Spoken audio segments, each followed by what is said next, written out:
Hi all welcome to football arena. നേരത്തെ Al നസറിന് വേണ്ടി കളിച്ച ബ്രസീലിയൻ സൂപ്പർ താരമാണ് ആൻഡേഴ്സൺ ടാലിസ്ക. മികച്ച പ്രകടനം അദ്ദേഹം അൽ നസറിന് വേണ്ടി പുറത്തെടുത്തിരുന്നു. എന്നിട്ടും അദ്ദേഹത്തിന് ക്ലബ്ബ് വിട്ട് പുറത്തു പോകേണ്ടി വന്നു. അത് എല്ലാവരിലും അത്ഭുതം ഉണ്ടാക്കിയ ഒരു കാര്യമായിരുന്നു. ആ വിഷയത്തിൽ ടാലിസ്ക ഇൻസ്റ്റഗ്രാമിലൂടെ ഒരു പരസ്യ പ്രതികരണം ഇപ്പോൾ നടത്തിയിട്ടുണ്ട്.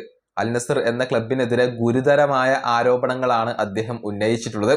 അതായത് അൽ നസർ എന്ന ക്ലബിന് വേണ്ടി താൻ ഒരുപാട് ഗോളുകൾ നേടി, അതുകൊണ്ടാണ് തന്നെ അവർ ഒഴിവാക്കിയത്, തന്നോട് പുറത്തു പോവാൻ അവർ ആവശ്യപ്പെടുകയായിരുന്നു, നിർബന്ധിപ്പിക്കുകയായിരുന്നു എന്നൊക്കെയാണ് ടാലിസ്ക ഇപ്പോൾ പറഞ്ഞിട്ടുള്ളത്. അദ്ദേഹത്തിന്റെ കണക്കുകളും അദ്ദേഹം ഇപ്പോൾ അവിടെ കുറിച്ചിട്ടുണ്ട്. ടാലിസ്കയുടെ വാക്കുകൾ ഇങ്ങനെയാണ്: അൽ നസറിന്റെ പുതിയ സ്ട്രക്ചർ അത് ബിസിനസ്സിന് പ്രാധാന്യം നൽകുന്നതാണ്. ഞാൻ ആ ബിസിനസ്സിന് ഒരിക്കലും ഫിറ്റ് അല്ലായിരുന്നു. എൻ്റെ നമ്പറുകൾ വളരെ വ്യക്തമാണ്. ക്ലബ്ബുമായുള്ള എൻ്റെ കണക്ഷൻ അത് ക്ലബിന്റെ ചരിത്രത്തിന്റെ ഭാഗം കൂടിയാണ്.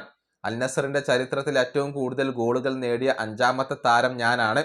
ഈ പുതിയ ഘട്ടത്തിൽ ടീമിലേക്ക് എത്തിയ ആദ്യത്തെ താരങ്ങളിൽ ഒരാളാണ് ഞാൻ. അവർ എൻ്റെ ഹിസ്റ്ററിയെ ബഹുമാനിച്ചിരുന്നില്ല. ഒന്നും സംഭവിക്കാത്ത പോലെ അവർ നിന്നു. അതുകൊണ്ടാണ് ഇത്തരത്തിലുള്ള ഒരു സ്റ്റേറ്റ്മെന്റ് എനിക്ക് ഇറക്കേണ്ടി വരുന്നത്. ഇതെല്ലാം ആരാധകർ അറിയേണ്ടതുണ്ട്. ഞാൻ ഒരുപാട് ഗോളുകൾ നേടി, അതുകൊണ്ടാണ് അവർ എന്നോട് ക്ലബ്ബ് വിടാൻ പറഞ്ഞത്. ക്ലബ്ബ് വിടാൻ അവർ എന്നെ നിർബന്ധിക്കുകയായിരുന്നു. പക്ഷെ എൻ്റെ കണക്കുകൾ കള്ളം പറയില്ല. 77 ഗോളുകളും 17 അസിസ്റ്റുകളും ഞാൻ നേടിയിട്ടുണ്ട്. അതായത് ക്ലബിന് വേണ്ടി ആകെ 93 ഗോൾ പങ്കാളിത്തങ്ങൾ ഞാൻ നേടിയിട്ടുണ്ട്. ഇതാണ് ടാലിസ്ക തൻ്റെ ഇൻസ്റ്റഗ്രാമിൽ കുറിച്ചിട്ടുള്ളത്. അതായത് ബിസിനസ്സിന് പറ്റിയ ഒരു വ്യക്തി ആയിരുന്നില്ല ഞാൻ, അതുകൊണ്ടാണ് എന്നെ ഒഴിവാക്കിയത്. കൂടുതൽ ഗോളുകൾ നേടിയത് അവർക്ക് പറ്റിയില്ല. അതായത് അൽ നസറിന് താൻ കൂടുതലായിട്ട് ഗോളുകൾ നേടിയത് പിടിച്ചില്ല, അതുകൊണ്ടാണ് തന്നെ പുറത്താക്കിയത് എന്നൊക്കെയാണ് ഇപ്പോൾ ടാലിസ്ക പറഞ്ഞിട്ടുള്ളത്. ഇത് വലിയ രൂപത്തിൽ ഇപ്പോൾ ചർച്ച ചെയ്യപ്പെടുന്നുണ്ട്. നിലവിൽ തുർക്കിഷ് ക്ലബ്ബായ ഫെനർബാഷയ്ക്ക് വേണ്ടിയാണ് ടാലിസ്ക കളിക്കുന്നത്. അവിടെയും മികച്ച പ്രകടനം അദ്ദേഹം നടത്തുന്നുണ്ട്.